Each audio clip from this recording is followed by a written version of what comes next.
Ready হয়ে বাইরে গেছে ভর্তির বা যাইতাম।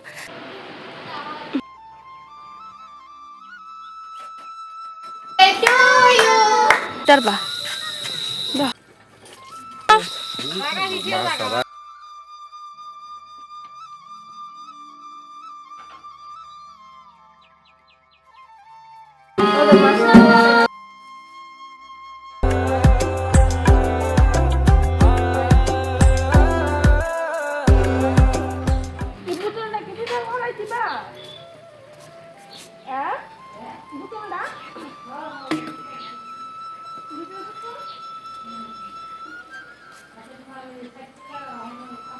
Hi everyone, good morning.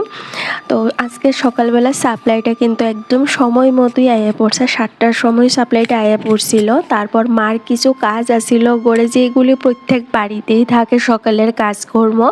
তো মা কইতেছে কয়েকটা কাজ শাড়ি, যেমন কয়েকটা বোতল আসছিল, কয়েকটা না অনেক কয়টা বোতল জমা গেছিল গা খালি, এইগুলি মা আগে বইরা নিছে। তারপরে এই যে কিছু জামা কাপড় গতকালকের, এখানে আমার শাড়ি, মার শাড়ি, তারপরে বরের ড্রেস আছিল, তার সাথে বাবুরও কয়েকটা ড্রেস আছে যেগুলি ভিজায়া দিব। আর এই যেমন শাড়িগুলি, এগুলি গতকালকে পরা হয়েছিল।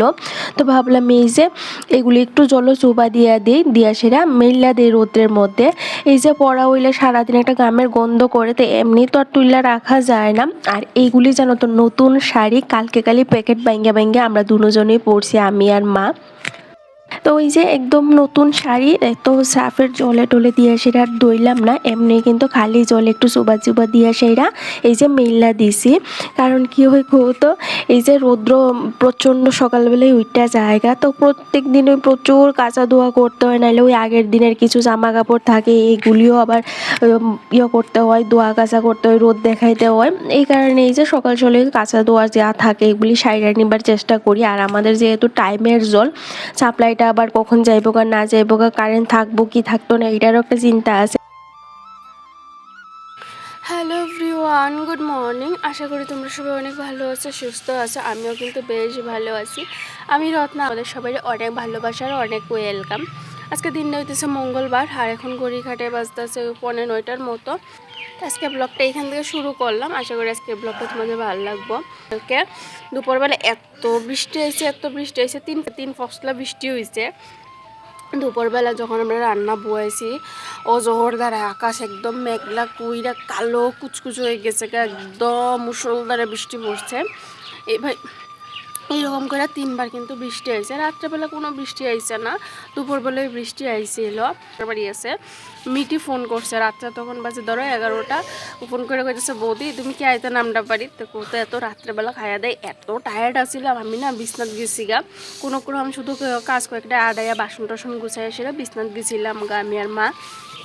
আর যাইতে পারছি না, দেখি মিটিরে তো কইছি যে সকালবেলা হামু, তো দেখি কি করি। তো আজকে আছে আবার একখানে নিমন্ত্রণ, বর্দির বাড়িতে নিমন্ত্রণ আছে, তারপর যাবো বাবার বাড়ি।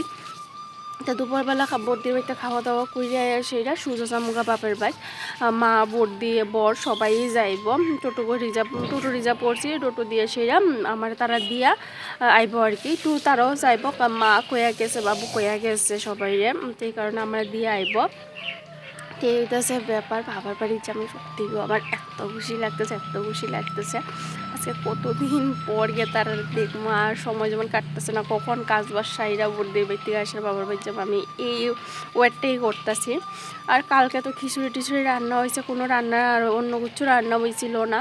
তো এই তো সকালবেলা ব্রেকফাস্ট হইব। তো বাবু স্নান করতেছে, তো স্নান করে দোকানে যাব। মা সব বাবুরা খাওয়ান টাউন দিয়া বাবুরা দোকানে ফাটাইয়া তারপর বাকি কাজে হাত দিব। যেমন ঠাকুর ঘরের বাসন রয়েছে, ঘর দরজা মুছতে হইব, খুব বাজে একটা অবস্থা রয়েছে। এই কাজগুলিও সারমো। তো চলো দেখা যাক আজকে কদ্দুরা তোমাদের সাথে শেয়ার করতে পারি। তো চলো এইদিকে এই যে অনেক সেরা গ্যাস সুষ্টি মুছি, রান্নাঘরের কাজ মা মোটামুটি আটাই লাইছে। কালকেরও যা পর রান্না হয়েছিল, পনিরের তরকারি, তারপর পায়েস, এগুলি একটু ঘন ঘন টাইপের হয়ে গেছিলো, কত মা আবার গরম করছে, যেহেতু বাবুরে দিয়া দিব নষ্ট যদি হয়ে যাগা, তো এগুলি গরম করব। আর এদিকে আমি বাইরে ঘরের কাজ সারমো। দেখতে পেলে কাপড়টা ধোয়া দিয়েছি, তল দিয়া না একদম কেমন হয়ে গেছে, কারণ জলে টলে একদম কেলটাল হয়ে গেছিলো গা, তো এগুলি ভিজাইয়া সুপা দিয়ে ধোয়া দিয়ে আইছি। তো এদিকে হিসেবে আমি একটু বয়ে দিছি বাবু সাপ্লাই। তো চলো এদিকে গিয়ে সেটা না কাজে হাত দিয়ে বয়ে থাকলে হইতো না, কাজ প্রচুর বইরা রয়েছে। তারপর ব্রেকফাস্ট করবো। তো চলো এদিকে যাই এখন আস্তে আস্তে করে সেরে গিয়ে সেটা কাজে হাত দিই। পাটা না প্রচণ্ড বেদনা করতেছে, ইউরিক অ্যাসিড মনে হয় আবার বাইরে গেছে। ত্রিপুরাতে আইসি আজকে কিন্তু 3 দিন হইয়া গেছে গা, আজকের দিন লইয়া সেটা 3 দিন হইয়া গেছে গা। হাতে মাত্র আর 2টা দিনের মতো আছে, তারপর জামুগা বাবার বাড়িতে গেছি না, শ্বশুর বাড়িতেই প্রথম আইসি, তারপর বাবার বাড়ি যাম। প্রত্যেক বাড়ি কিন্তু এইরকমই করি, আগে শ্বশুর বাড়ি যাই তারপর বাবার বাড়ি যাই, ওইখান থেকে আয়া পরের দিন আমাদের ট্রেন থাকে আর কি। তো এইবারও এইরকমই প্রত্যেক বাড়ি যখন দুর্গাপূজার পরে বাড়ি যায় হাতে বেশি একটা ছুটি থাকে না, ওই ধরো 7 দিনের মতো ছুটি থাকে। তো যেই দিন আমরা ট্রেনে উঠি ওই দিন কিন্তু আমার বর ডিউটি কইরা যা, আর নেক্সট ডেট থেকেই কিন্তু আমাদের ছুটিটা শুরু হয়। তো 7 দিন তো না, ওই যে যাইতে আইতে আমাদের এখানে কিন্তু 2 দিন জায়গা, তো হাতে বেশি একটা সময় থাকে না। শ্বশুরবাড়ি যে এসে এরা 2 দিন, বাবার বাড়ির 2 দিন, তারপর আশেপাশে যা মানুষ আছে তাদের সঙ্গেও তো একটু সময় দিতে লাগে। আত্মীয় স্বজন আছে যেমন আমার ননাস, যতবারই বাড়িতে যায় বর্দি সবসময় কই বা এক ফাঁক হয়ে আয়া যাও আমাদের বাড়িতে, কিন্তু কোনো সময় না সেই সময় সুযোগটা হয় না গো। অনেকবার তো এই যে বাবার বাড়ি শ্বশুর বাড়ি কইরা কইরে দিন যায়, আর বর্দির বাড়ি যাইতে পারি না। আর এই নিয়ে বর্দি অনেক রাগ করে আমাদের সাথে যে তোমরা আয়ো আমার এখানে আয়ো না, আমাদের বুইল্লা গেছো গা, আমাদের তো ভালো পাও না, আরও কত ধরনের কথা। আর আমাদের একটা ছোট্ট একটা বাগনি আছে, তার তো আরও অনেক অভিযোগ যে মামি তুমি গেলিগা আয়ো না, আমরা তুমি ভালোবাসো না, আরও না জানি কত ধরনের কথা। ছোট্ট বেশি একটা বড় হয়েছে না, ওই ধরো 3-4 বছরের মতো। আর এত বাঁকা বাঁকা কথা কই জানো তো, যে কোনো একজন মানুষের মন কাইরা নিবার লেগে কিন্তু যথেষ্ট। এত সুন্দর করে ডাকে বা এত সুন্দর করে কথা কম, একদম পাকা পাকা বুড়ির মতো আর কি। মনে হয় তার কথা শুনলে যে কেউ বড় একজন মানুষ কথাগুলি শিখাইয়া দিছে এরকম লাগে। তো তখন তাদের কথাগুলি শুনি মনটা একটু ভার লাগে। তো এইবার ভাবলাম যাক সময় থাক বা না থাক বর্দির বাড়ি যাবো। আর বর্দি কিন্তু আমাদের যাইবার আগে নিমন্ত্রণ কইরা লেছিল, একদম আগের থেকেই সব কিছু প্ল্যানিং কইরা শ্বশুরবাড়িতে আমাদের সবারই কইয়া রাখছিল যে এইবার বর্তিয়ার বাড়িতে সেরা একবেলা খাওয়ান লাগবে, নিমন্ত্রণ আসছিল দুপুরবেলা। তো এই যে পরের দিন ভাবতেছি আজকে যেহেতু বাড়ির যাবো, গতকালকেও একবার প্ল্যান হয়েছিল যে গতকালকে, তারপর ভাবলাম না আর গতকালকে হইছে না, আজকে এই যে যাবো। আর আজকে তো বাবার বাড়িতেও যাবো, তো বাবার বাড়ি যাইবার আগে বর্দির বাড়ি যাবো। তো সকাল থেকে সমস্ত কাজ বাজ দেখো একদম তোড়জোড় করে সেটা কইরা নিতে আসি, যাতে ওই যে দুপুরবেলা বর্দির বাড়ি যাবো, বর্দির বাড়ি থেকে এসে আবার বাবার বাড়ি যাবো। তো কোনোখানে যাইবার আগে বাড়ির মহিলাদের তো কাজকর্ম থাকে, এগুলি করতেই হইব। চাইলে এই যে সকালবেলাও আমি যাইতে পারতাম গা বাবার বাড়ি, তো বর কইতাছিল তুমি যদি যাও গা তারপর আমরা আবার বর্দির বাড়ি যাবো, বর্দি খারাপ হইব তুমি না গেলে। তো কি আর করা, চলো বর্দির বাড়ি থেকে আয়া তারপরেই বাবার বাড়ি যাবো। আর আমার মা বাবা যখন আমার এইখানে দেখতে আইছিল আমি হওয়ার পরে, তখন কিন্তু আমার মা বাবা, আমার শ্বশুর শাশুড়ি, আমার মানে বর সবারই কয়ে গেছে যাওয়ানের লাইগা। প্রত্যেকবার তো আর বর যায় মানে বর যায় সরি, শাশুড়ি আর শ্বশুর ননাস তারা তো যায় না। তো ভাবতেছি এইবার লইয়া যাবো, তারা নিমন্ত্রণ করছিল। তো একসঙ্গে সবাই একসাথে টোটো রিজার্ভ করা আছে, ওইটা দিয়ে যাবো আগে বর্দির বাড়িতে কইয়া, তারপর কিন্তু ডাইরেক্ট যাবো গা আমার বাবার বাড়ি। তো ব্যাগপত্র গুছানি বাকি আছে, এখনও ব্যাগপত্র গুছাইছি না। আগে এই যে সকালের কাজকর্মগুলি সাইরা নিতেছি, তারপর ব্যাগপত্র গুছামো, স্নান পূজা তো সব কিছুই রয়েছে। তো এইদিকে তোমাদের সাথে দেখো কথা কইতে কইতে অনেক দূর অব্দি আয় পড়ছে, অনেক কাজকর্ম সাইরা নিছি, দুইজনে কাজকর্ম করতেছি, তারপরও যেমন মনে হইতেছে কাজ শেষ হইতেছে না। আর সকাল থেকে মনটা অনেকটা খুশি গো, এত আনন্দ লাগতেছে আজকে, যেমন মনে হইতেছে সময়টা যাইতেছে না, কখন যে বিকেল হইবার, কখন আমি বাবার বাড়ি যাবো, গিয়া সেটা মা বাবা সবাই দেখবো, নিজের ঘর বাড়ি দেখবো। 8 মাস আগে বাড়িতে আইছিলাম, আবার এই যে 8 মাস পরে বাবার বাড়ি যাইতে আসি। অন্যরা তো মাসে 1-2 বার করে হইলেও বাবার বাড়ি যায়, একবেলার লেগে হইলেও যা, কিন্তু আমার দ্বারা এটা পসিবল না, আমি এই যে বছরে 2 বার করেই আই।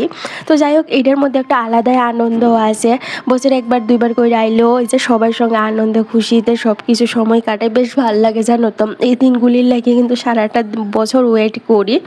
তো এইদিকে তোমাদের সাথে দেখো কথা কইতে কইতে অনেকটা কাজকর্ম সারলাম, যেমন এই যে সকালে ব্রেকফাস্ট করছি, ব্রেকফাস্টে আসছিল খিচুড়ি, লুচি, আরও অনেক কিছু আসছিল, মিষ্টি, জিলাপি।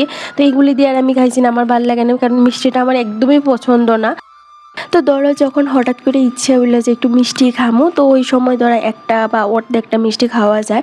আর আমার শ্বশুরবাড়ির মানুষ যেহেতু ঘুষ, তারা হইতেছে গোয়ালা ঘুষ, এই কারণে সবসময় কিন্তু ঘরে মিষ্টি থাকে। এখন মানে রিসেন্টলি আজকে 2-3 বছর হয়েছে আমাদের কিন্তু মিষ্টির যে দোকানটা আছে এটা নাই। আগে কিন্তু আমাদের একটা অনেক পুরানা মিষ্টির দোকান আছিল, যেটা আমার শ্বশুরের আছিল। তারপর আমার বড় কিন্তু এই মিষ্টির দোকানটা চালাইছে অনেক বছর। তার কলেজে গ্রাজুয়েশন না, নার্সিং করার পরে আমার বর কিন্তু প্রাইভেট জব করছে 1 বছরের মতো। তারপর ও সব কিছু ছাইড়া দিয়ে গিয়া বাবার যে বিজনেসটা ছিল এইটার মধ্যে ও বইছে। তো এইখানে অনেক দিন মানে ব্যবসা করার পরে ও মনে হইতেছে না এবার ব্যবসাটা আর ভাল লাগে না, এবার একটু জবের লেগে ট্রাই করি। তো ওই যে জবের লেগে ট্রাই করার পরেই কিন্তু আমার বর ওয়েস্ট বেঙ্গলে জব পাইছে। তো এখন এই যে কাজের সূত্রে ওইখানেই থাকা। তো এখন আর মিষ্টির দোকানটা আমাদের নাই, কারণ কোনো পার্টিগত ব্যাপারে আমাদের সেই মিষ্টির দোকানটা বাইঙ্গে গেছে। তো আমি এত ডিটেলস আর কই না, যেহেতু এগুলো পার্টিগত ব্যাপার এগুলি, তো এইগুলি দিয়ে আসলে আমি আর কোনো কথা কইতে চাই না। তো যাই হোক, এই মিষ্টির দোকান ছাড়াও আমাদের কিন্তু আরও একটা বিজনেস আছে, যেমন হোটেল, লজ আর বাবুর ছোট্ট একটা ধরো এই কুরকুরি, চিপস এইসবের দোকান আছে যেখানে পান টান বিক্রি হয়। তো আমার শ্বশুর ওই দোকানটায় বয়, আর 2 কাকা শ্বশুর আছে যারা হোটেল আর লজ চালায় আর কি। মানে তারা 3 ভাই মিললে কিন্তু আমাদের সমস্ত বিজনেসটা তারা হ্যান্ডেল করে। এখনও কিচ্ছু কিন্তু সেপারেট হয়েছে না। আর এই বাড়িতে কিন্তু আগে সবাই একসাথেই থাকতো, আমার কাকি শাশুড়ি থেকে শুরু কইরা সবাই একসাথেই থাকতো। রিসেন্টলি আজকে 2 বছর হয়েছে তারা অন্য একটা বাড়িতে শিফট হয়েছে, যেখানে তারা নিজের আরেকটা বাড়ি করছে। তো 2 কাকা শ্বশুর এখানে শিফট হয়ে গেছে, এখন এই বাড়িতে শুধু আমার শ্বশুর শাশুড়িই আছে। তো বাড়িতে মানুষ না থাকলে বুঝতেই পারো মার দিনগুলি বেশ খারাপ হয়ে যায়, অনেক সময় ভালো লাগে না, একা একা লাগে, মন খারাপ করে বইয়া থাকে। তো আর ওই যে সারাদিন কাজকর্ম করলে তো বেশ ভালোই থাকে, আশেপাশে মানুষের সঙ্গে গল্প করে, যেহেতু এটা একটু গ্রাম্য পরিবেশ, সবার সঙ্গে গল্প করে দিনটা তো কাটটা জায়গা। ওই সন্ধ্যার পরটা একটু একঘেয়েমি লাগে বা একটু বোরিং লাগে, একটু কথা কোয়ার মানুষ নাই, যে বারাটিয়াটা আসছিল ওইটাও গেছে এগা। তো যাই হোক, এইদিকে আমার এই যে দেখো ঘরদোয়ার মোছামুছি সব কিছুই সারলাম। তারপরে এই যে সকালে যা জামা কাপড় বাই কইরা দিছিলাম এগুলি তো যে গতকালকের, আর সকালে তো কিছু কাঁচা ধোয়া কইরা দিছি, এই সমস্তটা কিন্তু শুকাইও গেছে গা। আর শাড়িটা উল্টাইয়া দিছি, একটা সাইড শুকাইয়া গেছে গা আর একটা সাইড শুকাইবার বাকি আছে। আর বাকি যেগুলি শুকাইয়া গেছে গা এইগুলি এই যে বাস করে রাখা দিতে আসি, কারণ এই যে বাড়ি যাইবার সময় তো প্রচুর জামা কাপড় নেই, আর এখানেও হচ্ছে প্রচুর আছে। তো ওই যে আইবার সময় একটা দুইটা কিন্তু মিস হয়ে যায় ওইখানে থাকে। তো এখানে আয়া যখন লাগি স্কুলে দেখি প্রচুর জামা কাপড় মিসিং। তো এই কারণে ওই যে যা কাঁচা ধোয়া করি বা বার করি সব বাসনপত্র ধোয়া সব কিছু একদম কমপ্লিট। মা রান্নাঘরের কাজ সারছে আর আমি এদিকে বাড়ি ঘরের তার সমস্ত কাজ সারলাম। এই যে আমরা স্নান করবো, একটা সময় বর্দির বাড়ির যাবো, স্নান টান কইরা লাই। আর তারপর আয়েসে এত শুধু বাবার বাড়ি যাবো, সময় নাই, ব্যাগপত্র গুছামো। ঠিক আছে, স্নান না করলে কাপড় টাপড় শুকাইতো না, 2 দিনের লেগে যাবো। তারপরে জামা কাপড় না লেগেলে ওই কৌতো। তো চলো এখন স্নান করে আই, তারপর কত গরমে না আর ভালো লাগতেছে না, স্নানটা করলে শান্তি হইব। তারপর ঠাকুর সেবা আছে, বেলা হয়ে যেতেছে। তো চলো আবার স্নানটা করি। তো এইদিকে মোটামুটি সমস্ত কাজ বাজ আদায় নিয়েছি আমি আর আমার শাশুড়ি মা। এবারে যে স্নান করে ঠাকুর সেবাও দেওয়া হয়ে গেছে গা আমার। তখন 1টার মতো বাজে। তো এই যে আমরা রেডি হয়ে বাইরে গেছি বর্তির বাড়ি যাইতাম, আর আমার ব্যাগপত্র গুছানি হয়ে গেছে গা। আয়াসিরা ডাইরেক্ট জামুগা বাবার বাড়ি ঢুকমো, বিকাশিরা ব্যাগটা লইয়া আর সোজা জামুগা, আর ইয়ে করতাম না। আর এরাও তো যাইব। তার এই যে মার একটা সুন্দর শাড়ি পরছি, দেখো কি সুন্দর শাড়িটা, গোলাপি কালারের মধ্যে। এত সুন্দর শাড়িটা জানো তো, আর পরনো ভীষণ মজা লাগতেছে। গরমের মধ্যে এরকম হালকা পাতলা শাড়ি বেশ মজা লাগে। তো আমি বাইতেলে কোনো সময় শাড়ি আনি না, সব মার শাড়িই পরি। আর এই যে এইটা হইতেছে শাড়িটা আমার। তো চলো টোটো আয়ে পড়ছে, এবার যাওয়া যাক বর্দির বাড়িতে, তারপর যেতাম বাবার বাড়িতে। আমি খুব খুশি গো, ভীষণ এক্সাইটেড। আর রৌদ্র উঠছে প্রচণ্ড পরিমাণে, দেখো কি রৌদ্র। চলো যাই এবার।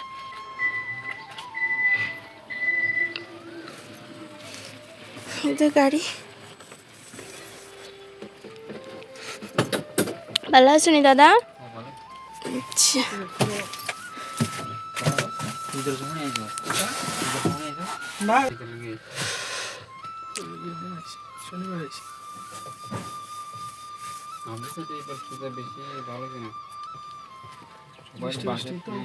মা কো তালা দিয়ে সারছে না?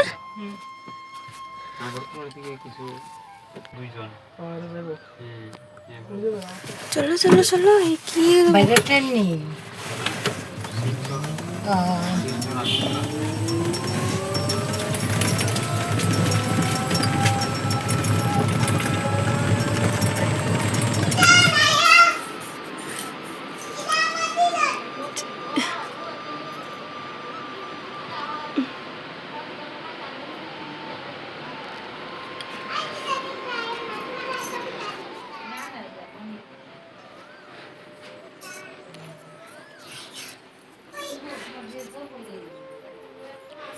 তো বর্দির বাড়িতে 1টা-1:30টার মধ্যে কিন্তু আমরা গেছিলাম, গিয়ে সেটা খাওয়া দাওয়া কইরা 4টা 4:30টার দিকে কিন্তু আবার ব্যাগও কইরা লাইছিলাম। তো বাড়িতে এসে রয়েছে আবার ব্যাগপত্র উঠে এসে এবার রওনা দিছি বাবার বাড়ির উদ্দেশ্যে। বউ দেখি আমার দিয়ে আছে হ্যালো কো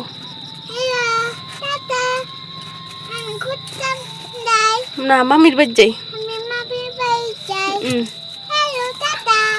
আচ্ছা ওটা হয় না মা বই লোক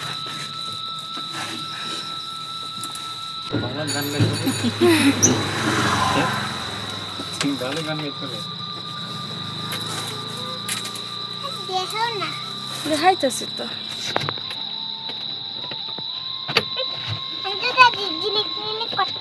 ওহো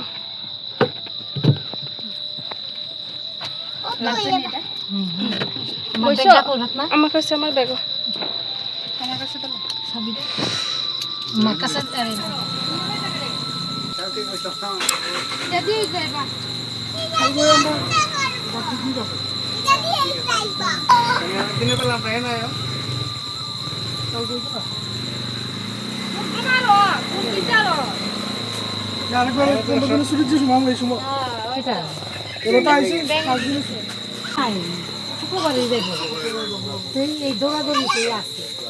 আমি তাই মাছটাই না করলাম লক্ষ্মী পূজার পরেই তাও হয়নি যাই নান্নারা যাই জায়গা হ্যাঁ আচ্ছা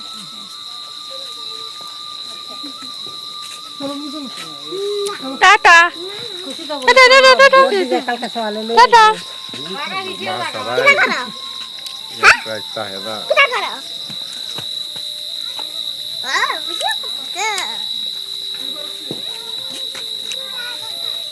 জায়গা বনু যাই মারনে হ্যাঁ তুমি আইয়া আমি নাম তো এগুলো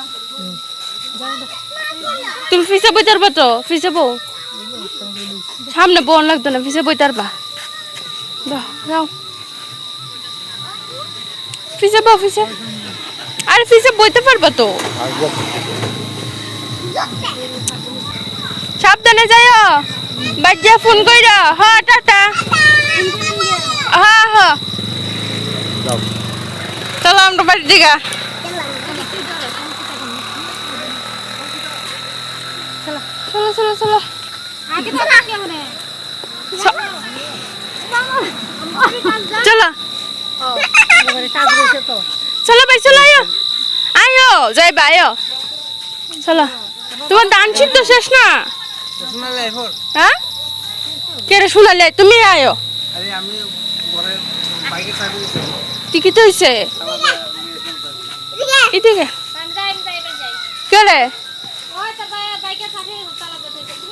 তা বাইক দিয়ে কিটা করতো কে রে মা গোফান আছে আয়ো আজকে চলবো আয়ো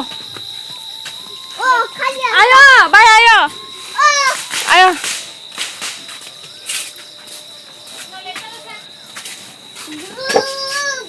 শেষ না শেষ হই দিলে আর একটা ওই দি দি আর এইটা কালকে কইরো কালকে সলকা কইরো এরা ইহানা আসলে ওইটা একদিন খাইতে না না মানুষ বেলা না তো বাদ দিলাম আমি কিটা কইছি শোনো খাইলে না খাও আমি কিটা কইছি তোমরা হইতাছে কাউসালি করে না জামাই হইতাছে ঘরে কোনাত বইতে হন না জামাই বুঝছো ইতা লয়ে গেলে ঝামেলা আইয়া অফিসে গলা মাথা গরম চলো আমরা যাই ও চল তার শাড়ি তুললালি চলো চলো খুল শাড়ি খুল আমার খাওয়া দিলি না সুস্থ শেষ করিস দুই যে ব্যাপার কম করে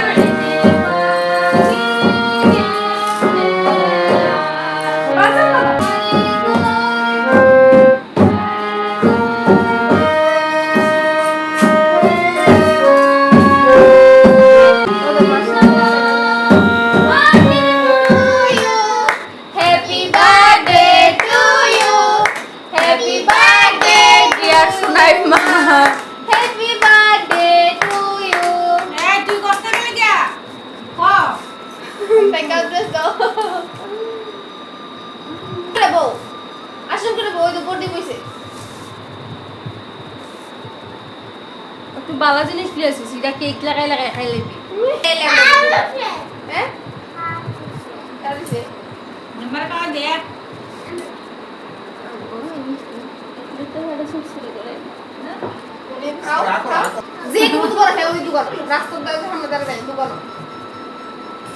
তার মাতে আলো দাঁড়াইতে তাই লগে দাদু আছে দিদি আছে দাদু ওইদিকে আউরে দিয়াও না আগে যাও আমি তোমার আউরে দিয়াও আগে যাও আমি এনে বইছি জালে রে দো তোমার জালে রে দো জন্মের সময় তো আসিল না অনেক খাওয়াও বর্তার খাওয়ানো তো খাওয়াইছ না ও না খাওয়াইলো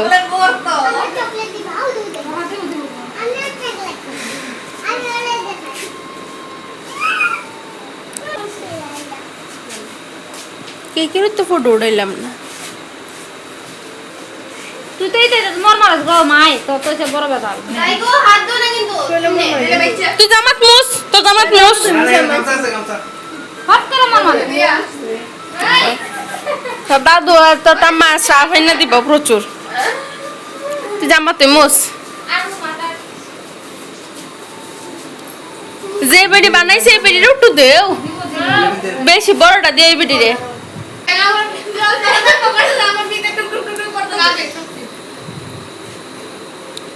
মানে প্রেজেন্টেশন বাই করছো সবাই কেক সেক খাইছো না প্রেজেন্টেশন বাই করো বাই করা গিফট বাই করো সবাই হানে এ বাবা বলতি কো হ্যাঁ তো টুকরা দাও না আর কাজ লাগে না কাজ লাগে না আন্টি কোনটা নেবা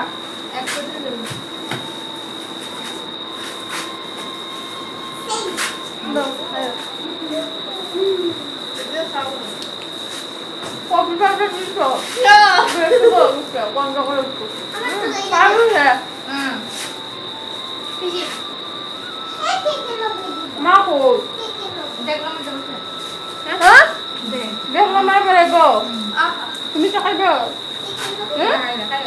আমি তো নেতা খাইবে তুমি চলো না খাইলে হ্যালো হ্যালো হ্যালো Hi!